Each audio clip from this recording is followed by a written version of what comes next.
Your body go kill me. Welcome to today's tutorial. We're doing bag making, our very first project in an advanced class for bag making. So I remember the previous time I taught us how to make a backpack using an old jeans through DIY. So the method of making that backpack and this one are quite different. So I made this during the weekend and I'll be showing you a tutorial on how you can make yours. This is called a sling bag or a RACKSACK backpack. So I made this out of an Ankara and I'll be showing us how you can make yours, how you can do this yourself. So let's get down to the tutorial. Okay, so to make your RACKSACK backpack, you're going to need the following: your fabric of choice. I'm using an Ankara fabric because I could not find a canvas in the market, so I'll be using a Ankara fabric to make my backpack. So if you cannot find a canvas in the market, I will insist you should use any other fabric. But because my Ankara fabric is not as thick as a canvas, I'll be adding an interfacing, a fusible interfacing. Now in our previous class, I told us what fusible interfacing and what non-fusible interfacing is about. So this is an example of a fusible interfacing. You can see the side of it, the shining part, the fusible side of it. So I'll be adding this to my Ankara fabric to make it thicker. Then another thing you're going to need is a non-fusible interfacing. Now if you go to the market and say you want to buy a non-fusible interfacing, I bet that the seller will look at you confused because it is not known as that in the market. It is known as fiber. This is an interfacing that is usually added to blankets to add thickness as well as softness. It's usually very soft. So I'm also going to be using this for my backpack. Now don't forget that this is called gum stain. When you go to the market, in Nigerian market, it's not known as an interfacing. So when you go to the market, tell them you want to buy a gum stain, they will ask you what type: hard, soft, strong. So you can go for either the medium or the hard one, but I'm going for the medium gum stain as it is known in Nigeria, because I don't want my bag to be too thick so that my machine can sew it. So I'm also going to need you're also going to need a lining fabric. So I'm using black for my lining fabric. You can use any one that you think is suitable for your backpack. I'm using this, and I'm using about 1 yard of it. Then another thing you're going to need is your buckles. Now these are what you're going to add to your straps for your bag so that you can open it like this, right? So you're also going to need this. You can buy this from the market. It's also sold for as cheap as 200, 100. It all depends on the seller. Then of course you need straps. I just bought a little because I didn't want more, and I didn't want my straps to be made majorly of this. I want my Ankara fabric to be made up of my straps. So these straps are only going to be used for my buckles. Okay, so of course the next thing you're gonna need is your pins, and you're also gonna need a safety pin. This is going to be used to drag your rope. After making your rope, you're going to need this to drag your rope through the opening you're going to create for it. Then I'm also going to need I'm going to use a satin bias to decorate my bag. I don't want it to be majorly just Ankara fabric, so I want to decorate it, so I'm going to use satin bias. So another thing you're going to need of course is ruler. You need ruler, and you need your scissors as well, and then of course your bag pattern. So I made this RACKSACK backpack or sling think I prefer to call it that. A sling backpack pattern. It's quite simple.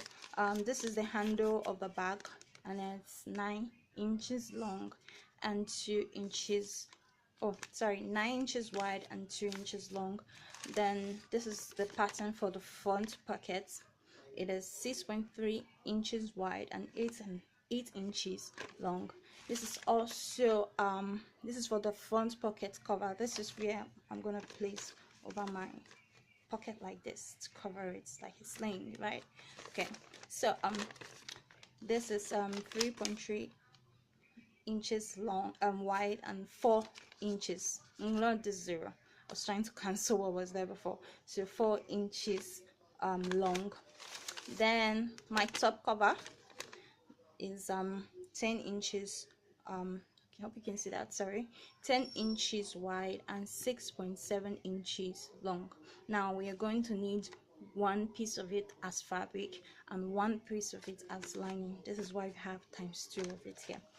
Then the next we're gonna need this pattern for our straps. This should be about 26 inches long and 3.5 inches, oh, how do I keep saying that, 26 inches wide and 3.5 inches long. And of course you need to, oh I forgot to include that, please times this by 2. You're gonna need 2 of this. Then this is your bottom piece, which should be about 11.2 inches wide and 9 inches long. And of course you need one piece for your fabric and one piece for your lining. This is why you have ×2 there. Then for the sides of the bag, this is the pattern for the sides. Of course you need 2 sides of the fabric and 2 sides of your lining fabric. Then this is our front and our back piece. This is going to be the front and this is also going to be the back, so you cut 2 pieces of this. And of course the lining, I forgot to include, oh yeah, it's already there. So of course with ×2 you're also going to create a lining fabric for it. This should be about 11 inches wide and 15.7 inches long. So if you want this pattern, I'm gonna be making I don't know if I'll be able to, I'd like to give this out, so if you're interested, just just holler at me. If you stay in Abuja, I can put it up for you to come and get it for just 200 naira, yeah, or I can make another for you if you're interested in having this patterns for your bag. Okay, so now we are going to cut out this pattern in our fabric and in our lining and in our interfacing. So let's do that. So I've got my front and back piece on my fabric and I'm going to cut it out. So when cutting, please add about 1 inch as your seam allowance. Don't just go cutting the pattern the way it is. Add about 1 inch for seam and stitch allowance. So that's what I'm gonna do.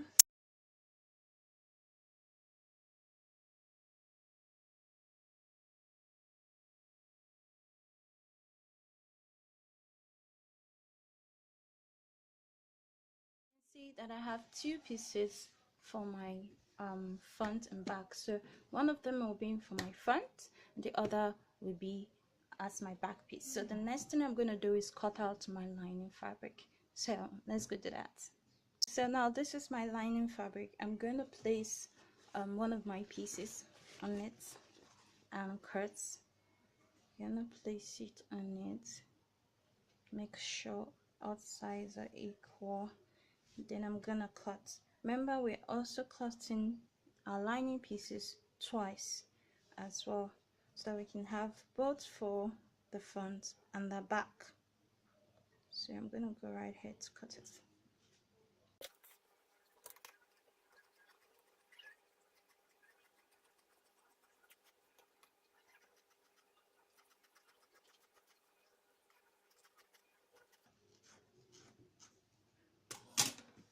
Okay, so this is our pattern piece. Now make sure you create another piece for it to serve as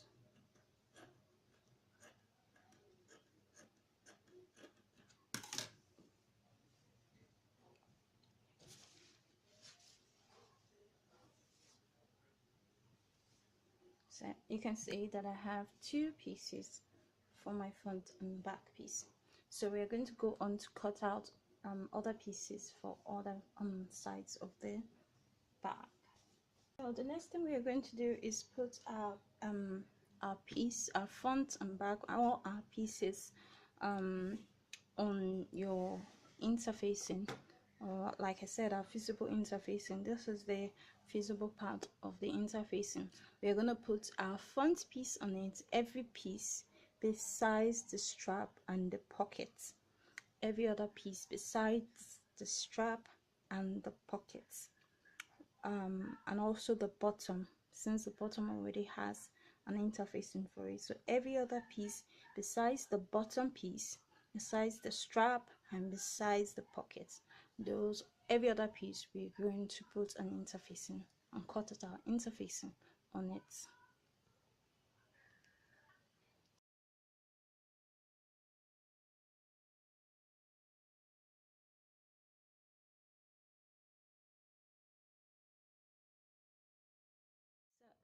You can see that I'm done cutting the visible interfacing on my pieces, my front piece, my side piece, my top cover, my um, front front pocket cover, and also my back piece. You can see that. So I'm going to take this to the pressing iron and press iron my visible interfacing to the wrong side of each pieces.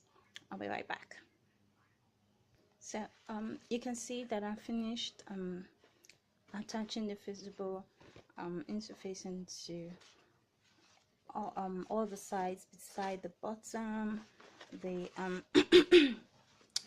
the sides, and the front and back piece.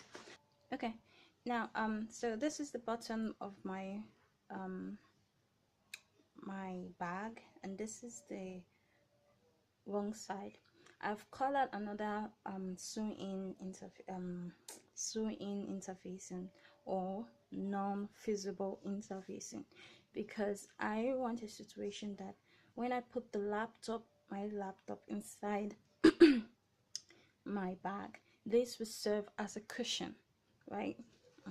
So my bag doesn't hit directly to the ground. This will serve as a cushion for my laptop. So that is why I doubled my non-feasible interfacing. If you want it to remain just one, you can go right ahead, but I decided to double mine so that it can become a cushion for my button backpack.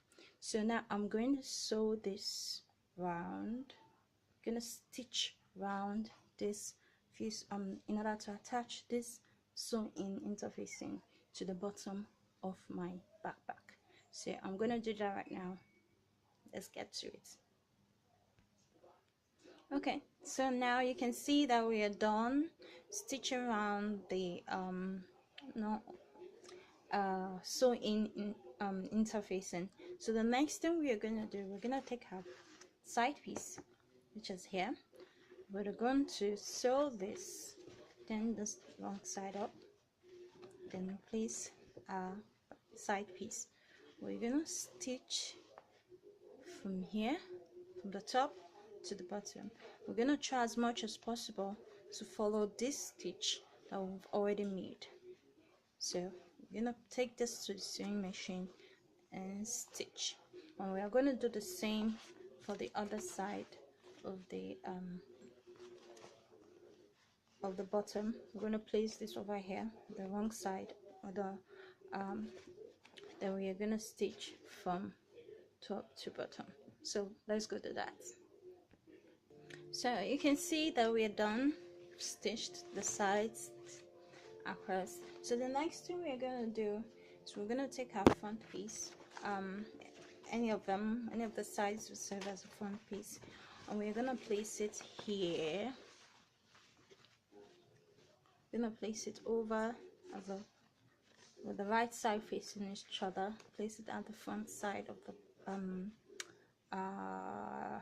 front side of the bottom back piece. Then we're gonna stitch from here to here. You're gonna stitch from across right here. So we're also gonna do the same for the back piece, but for the back piece we are gonna leave about some few inches unstitched, because this is where we are gonna be putting our straps. So when we put our back piece, we're just gonna pin it. Let me go ahead and show you. This is the back piece. I'm gonna place it over the back, then I'm gonna take my pins,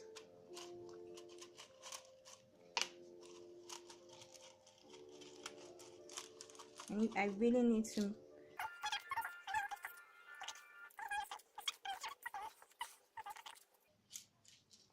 and that side now, because this is where my straps will be. So I'm gonna stitch only this side, right? I'm gonna stitch from here to here. I'm gonna stitch from here to here, stitch from here to here. I'm gonna leave this side unstitched, because that is where I'm gonna be putting my straps. So I'm gonna go ahead right now, stitch the front and stitch the back. So let's go do that. So you can see that we are done. We fixed the front and back piece.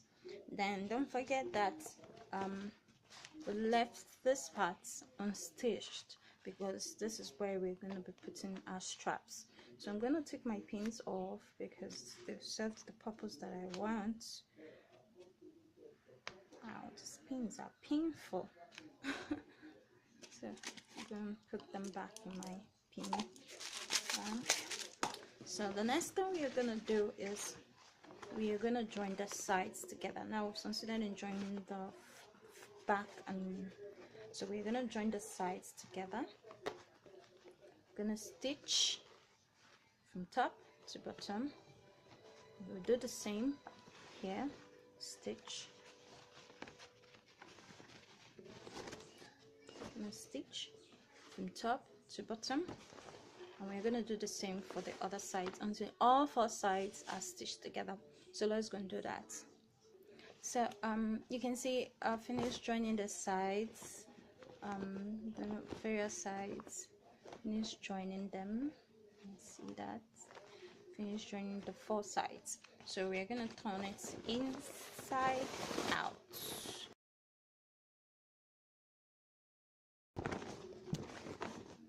So this is our front. Yeah, cut this off. Leave no thread uncut. That's the rule of sewing. All sides are always cut. I'm gonna use them to point this out. Come out, come out, come out, come out. Okay, so now we are done. We're done with our RACKSACK. So the next thing we are gonna do is join our lining the same way we joined the four parts of her bag. So we're gonna do the same for our lining. These are all the lining pieces. Right, this is the side, this is also the side, this is the front, and this is the bottom. Right, so we're gonna take our front, our sides, gonna stitch, place it over this, and we're gonna stitch from here to here. Now we'll do the same for our other side piece. Okay, so now you can see that I finished joining the sides of the lining.